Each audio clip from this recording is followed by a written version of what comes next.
Sir, Rahul Gandhi തൊടുത്തുവിട്ടിരിക്കുന്ന ഈ ഒരു vote ചോരി അത് വലിയ വിമർശനങ്ങളാണ് ബി.ജെ.പിക്കെതിരെ, തെരഞ്ഞെടുപ്പ് കമ്മീഷനൊക്കെ എതിരെയൊക്കെ ഉയർത്തുന്നത്. അതുപോലെ തന്നെ സുരേഷ് ഗോപിക്കെതിരെ സുനിൽകുമാർ ഉൾപ്പെടെയുള്ളവർ കേരളത്തിലും പിടിമുറുക്കിയിട്ടുണ്ട്. തൃശൂരിലും വോട്ട് ചോർച്ച സംഭവിച്ചിട്ടുണ്ടെന്നാണ് പറയുന്നത്. യഥാർത്ഥത്തിൽ രാഹുൽ ഗാന്ധിയുടെ നേതൃത്വത്തിൽ ഇന്ത്യയിൽ നടക്കുന്ന ഈ വോട്ട് ചോരി ഇത് എങ്ങനെ വ്യാപിക്കാനാണ് സാധ്യത? അല്ലെങ്കിൽ ഇതിനി വരാൻ പോകുന്ന ഇതിന്റെ പിന്നിലുള്ള ഭവിഷ്യത്തുകൾ എന്തൊക്കെയാണ്? രാഹുൽ ഗാന്ധി തിരികൊളുത്തി വിട്ടിരിക്കുന്ന വോട്ട് ചോരി പ്രചാരണം ഇന്ത്യയിൽ കത്തിപ്പടരുമെന്നാണ് ഞാൻ ഭയക്കുന്നത്. കാരണം നമുക്ക് വളരെ നിസ്സാരമെന്ന് തോന്നുന്ന കാര്യത്തിൽ നിന്നാണ് ചില വൻ തീപിടുത്തങ്ങൾ ഉണ്ടാകാറുള്ളത്. അതിനൊക്കെയുള്ള ഇതൊരു ചെറിയ തീപ്പൊരിയായിട്ട് എടുത്താൽ പോലും നമ്മൾ വളരെ സൂക്ഷിക്കണം. കാരണം 70കളിൽ രാഷ്ട്രീയം അവസാനിപ്പിച്ച ഭൂദാന പ്രസ്ഥാനത്തിലേക്ക് മടങ്ങിയ ജയപ്രകാശ് നാരായണൻ ഗുജറാത്തിലെ വിദ്യാർത്ഥി സമരം കണ്ടിട്ട് ഇന്ത്യയിലെ അഴിമതിയെ മൊത്തം വിലയിരുത്തിയതിന് ശേഷം അദ്ദേഹം നടത്തിയ പ്രചരണത്തിന്റെ ഭാഗമായിട്ടാണ് ഇന്ത്യ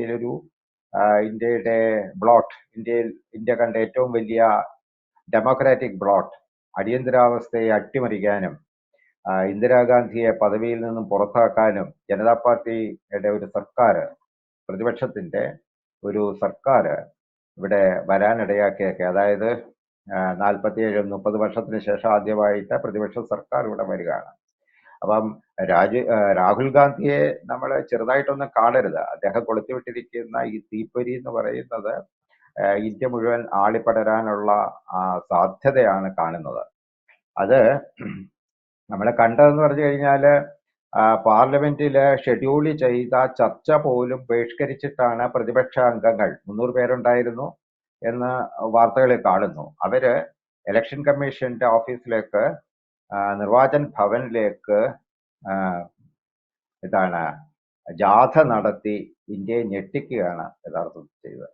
ഇത് എവിടെ ചെന്ന് അവസാനിക്കാമെന്നൊന്നും നമുക്ക് പറയാൻ പറ്റത്തില്ല.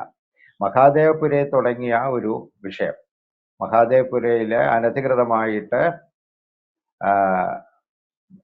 വോട്ടേഴ്സിനെ ചേർത്തിട്ടുണ്ട് എന്നുള്ളൊരു കണ്ടെത്തലിൽ നിന്നുമാണ് ഈ തീപ്പൊരി പൊട്ടിപ്പുറപ്പെടുന്നത്. മഹാദേവപുര എന്ന് പറയുന്ന കർണാടകത്തിലെ കോൺഗ്രസ് ഭരിക്കുന്ന ഒരു സ്റ്റേറ്റിലെ ഒരു അസംബ്ലി കോൺസ്റ്റിറ്റ്യുവൻസിയാണ്. ഇപ്പം നമ്മൾ കഴിഞ്ഞ ദിവസം കണ്ട വാർത്തയ്ക്കകത്ത് കേരളത്തിലെ തൃശ്ശൂരിലാണ് അതിൻ്റെ ഒരു കാര്യം തുടങ്ങിയെങ്കിലും തൃശ്ശൂരിൽ അനധികൃത വോട്ടർമാരെ ചേർത്തിട്ടുണ്ട്, അല്ലെങ്കിൽ അതിന് പുറത്തുള്ള വോട്ടർമാരെ ചേർത്തിട്ട് സുരേഷ് ഗോപി വോട്ട് സ്വാധീനിച്ച് മേടിച്ച് ജയിച്ചു എന്നുള്ള തരത്തിലുള്ള മാധ്യമാഘോഷങ്ങളും പ്രതിപക്ഷ വി.എസ്. സുനിൽകുമാർ, എതിർ സ്ഥാനാർത്ഥിയായ വി.എസ്. സുനിൽകുമാറിനെ പോലെയുള്ളവരുടെയൊക്കെ പ്രസ്താവനകളൊക്കെ നമ്മൾ കാണുന്നുണ്ട്. അത് കഴിഞ്ഞപ്പോൾ അതിനെ പിന്തുടർന്ന് വന്ന ഇതിൻ്റെ അകത്ത് ഏറ്റവും കൂടുതൽ വോട്ട് ചേർത്തിട്ടുള്ളത് തൃശ്ശൂരാണ്. അതുപോലെ തന്നെ വയനാട്ടിലും വടകരയിലും ഒക്കെ വോട്ടേഴ്സിനെ ചേർത്തിട്ടുണ്ട്. അതൊക്കെ ലക്ഷങ്ങൾക്ക് മേളിലാണ്. വയനാട്, വടകര, പിന്നെയുള്ളത് എനിക്ക് തോന്നുന്നത് കോഴിക്കോടാണെന്ന് തോന്നുന്നു. കോഴിക്കോട്, മലപ്പുറം സ്വാഭാവികമായിട്ട് അവരുടെ വോട്ടേഴ്സ് കൂടി എന്ന് നമുക്ക് വെക്കാം. ബാക്കിയുള്ളിടത്ത് വോട്ടേഴ്സിന്റെ എണ്ണം, ഇവിടെ തൃശ്ശൂരിലെ 1.45 ആണെങ്കിൽ ബാക്കി എല്ലായിടത്തും 1-ന് മേളിൽ. അപ്പം ഈ അന്വേഷണം നമ്മൾ വ്യാപിപ്പിക്കേണ്ട മേഖലകൾ എന്ന് പറയുന്നത് വടകരയും വയനാടും കോഴിക്കോടും ഒക്കെ മൊത്തം നോക്കണം. വി.എസ്. സുനിൽകുമാർ പറഞ്ഞതിനെ പറ്റി നമ്മൾ വളരെ ഗൗരവതലത്തിൽ എടുക്കേണ്ട ഒരു കാര്യമാണ്. പിന്നീട് വി.എസ്. സുനിൽകുമാർ ഉദ്ദേശിച്ചേക്കുന്ന എന്താണ് എന്നുള്ളതിനെ പറ്റി മാത്രമാണ് എനിക്കൊരു സംശയം പറയാനുള്ളത്. കാരണം ഈ വോട്ടേഴ്സ് ലിസ്റ്റ് പേര് ചേർക്കുന്ന ചുമതല എന്ന് പറയുന്നത് കളക്ടറുടെ ചുമതലയാണ്, ജില്ലാ കളക്ടറുടെ ചുമതലയാണ്. ഈ ജില്ലാ കളക്ടർ എന്ന് പറയുന്നത് ഏതാണ്ട് 10 വർഷമായിട്ട് CPIയുടെ വകുപ്പിൽപ്പെട്ടതാണ്. ഇപ്പോൾ രാജനാണ് റവന്യൂ വകുപ്പ് മന്ത്രി. അതിനു മുമ്പ് ചന്ദ്രശേഖരനായിരുന്നു റവന്യൂ വകുപ്പ് മന്ത്രി. അന്നാണ് വി.എസ്. സുനിൽകുമാർ കൃഷി വകുപ്പ് മന്ത്രിയായിട്ടിരിക്കുന്നത്.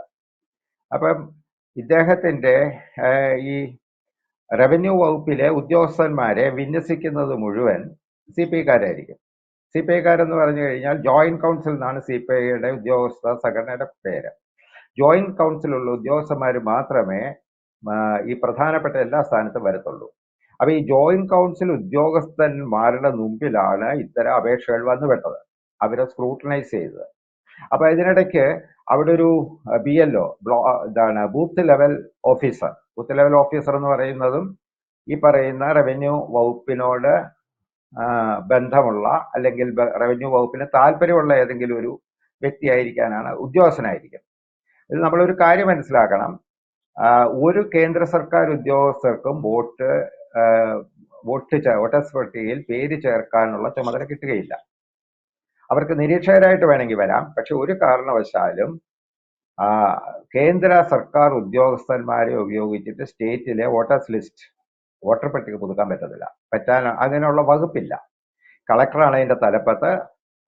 ഓരോ താലൂക്കുകളിലും ഒരു ഇലക്ഷൻ ഡെപ്യൂട്ടി തഹസിൽദാർ അതുപോലെ എന്തോ ഒരു പോസ്റ്റ് ഉണ്ട്. അവരാണ് ഇതിന്റെ പ്രോസസ് മുഴുവൻ ചെയ്യുന്നത്.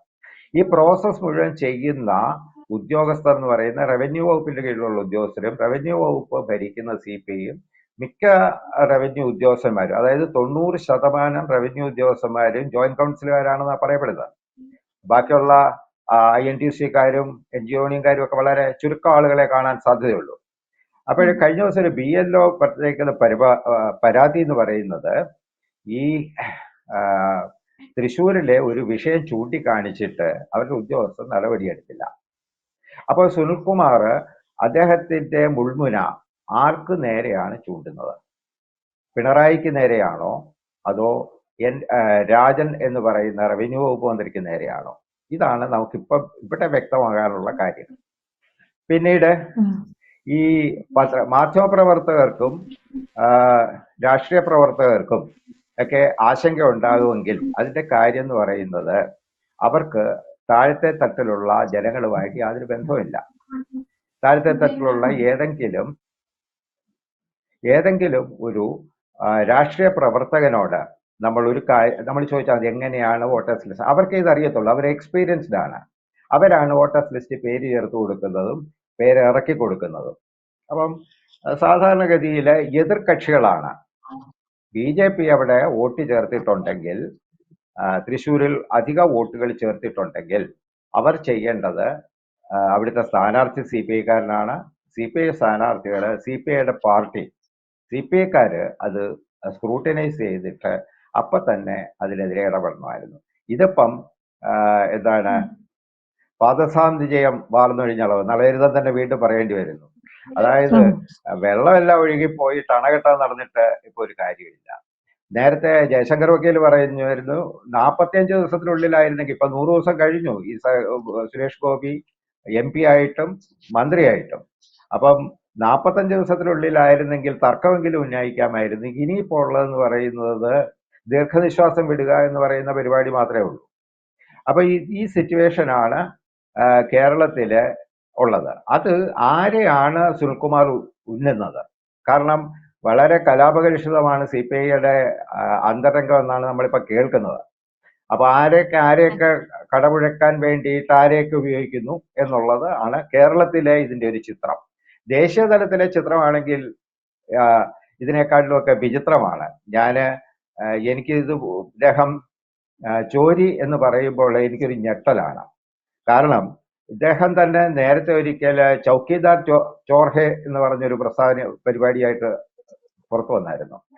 അതോടുകൂടിയാണ് നരേന്ദ്രമോദിയുടെ ഭരണം അങ്ങ് ഉറച്ചത്. അപ്പൊ ഇപ്രാവശ്യം ചില്ലറ പ്രശ്നങ്ങൾ ഉണ്ടായതുകൊണ്ട് സ്വല്പം വോട്ടൊക്കെ നരേന്ദ്രമോദിക്ക് കുറഞ്ഞിട്ടുണ്ട്. അംഗസംഖ്യ 290 ഉള്ളൂ NDAക്ക് മൊത്തം കൂടെ.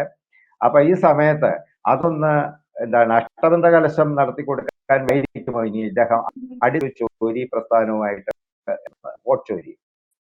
അപ്പൊ ഈ വോട്ട് ചോരി എന്ന് പറയുന്നതിന്റെ സാങ്കേതികമായ അല്ലെങ്കിൽ എങ്ങനെയാണ് വോട്ടേഴ്സിൽ ചേർക്കുന്നതെന്ന് അറിയാൻ വയ്യാത്ത ഒരു പ്രതിപക്ഷ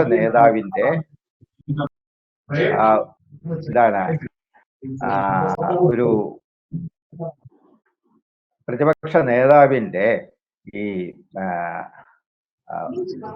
ബൗദ്ധികമായ ഒരു വീഴ്ചയെ പറ്റിയാണ് നമുക്കിത്. ഏതോ ചക്രവർത്തി എന്ന് പറഞ്ഞ ഒരാളുണ്ടാക്കി കൊടുത്ത പവർ പോയിന്റ് പ്രസന്റേഷൻ കൊണ്ടുവന്ന് നടന്നിട്ട് പത്രക്കാരൊക്കെ ബുദ്ധിജീവികളെയൊക്കെ ഇങ്ങനെ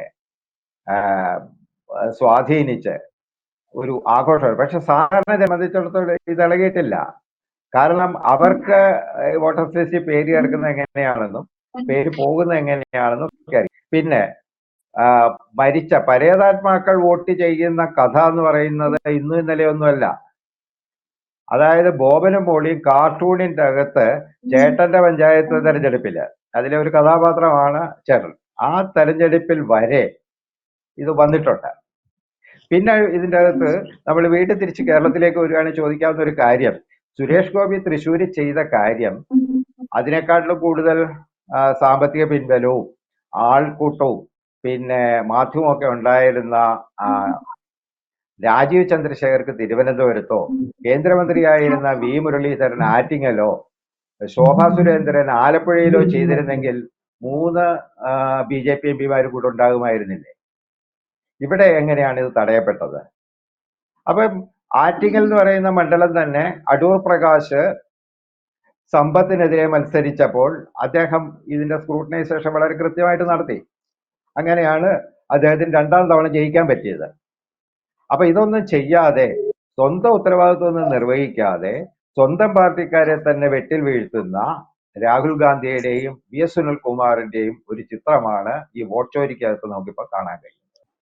എന്തായാലും രാഹുൽ ഗാന്ധിയുടെ വോട്ട് ചോരി വ്യാപകമായി പ്രചരിക്കുന്നു. അതിന്റെ ഭവിഷ്യത്തുകൾ എന്തൊക്കെയാണെന്ന് അവരറിയുന്നുണ്ടോ, അല്ലെങ്കിൽ അത് പറഞ്ഞു മനസ്സിലാക്കാൻ ആരെങ്കിലും ഉണ്ടോ എന്നതാണ് ഒരു ചോദ്യം. ഒപ്പം അശോക് സാർ പറഞ്ഞതുപോലെ സുരേഷ് ഗോപി ജയിച്ച് MP ആയി മന്ത്രിയായി കഴിഞ്ഞിട്ട് ഒരു 100 ദിവസത്തിലധികമായി, 45 ദിവസത്തിന് മേലെയായിരുന്നെങ്കിൽ, അല്ലെങ്കിൽ 45 ദിവസമായിരുന്നെങ്കിൽ തർക്കമെങ്കിലും ഉന്നയിക്കാമായിരുന്നു സുനിൽകുമാറിന് ഉൾപ്പെടെയുള്ളവർക്ക് എന്നതും ശ്രദ്ധേയമാണ്.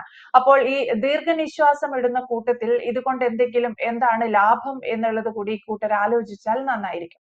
വ്യക്തമാണ്. Thank you Ashok sir. കൂടുതൽ വാർത്തകളും വിശേഷങ്ങളും നിങ്ങളിലേക്ക് എത്താൻ ABC മലയാളം സബ്സ്ക്രൈബ് ചെയ്യുക, ബെൽ ബട്ടണും അമർത്തുക.